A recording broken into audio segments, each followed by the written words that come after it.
24 डिसेंबर नंतर एक तासही वाढवून मिळणार नाही, मनोज जरांगे पाटलांचा सरकारला अल्टिमेटम. तर मराठा समाजाला आरक्षण देण्यासाठी सरकार कटिबद्ध, मुख्यमंत्र्यांचं आश्वासन. फडणवीसांनी भूमिका बदलायला नको होती. उपोषण अधिक काळ चालल्यास काही वाईट झालं नसतं.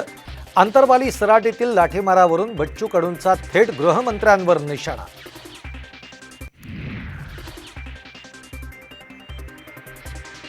तुम्ही 10 वर्ष सत्तेत आहात, पण टीका करायला शरद पवारच लागतात. फडणवीसांनी आरक्षणावरून केलेल्या टीकेला सुप्रिया सुळेंचं प्रत्युत्तर.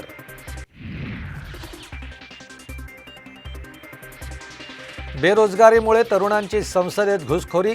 संजय राऊतांचा भाजपवर हल्लाबोल. तर खिचडी घोटाळा करताना बेरोजगार तरुण दिसले नाहीत का, नितेश राणेंचा खोचक सवाल. शिवसेना आमदार अपात्रता प्रकरणी उद्या अंतिम सुनावणी. उद्यापासून सलग 3 दिवस चालणार अंतिम सुनावणी.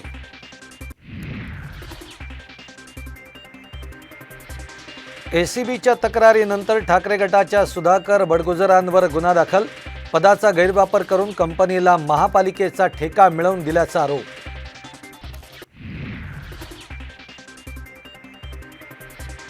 आणि नागपुरात स्फोटकं बनवणाऱ्या कंपनीत स्फोट. 9 कामगारांचा जागीच मृत्यू.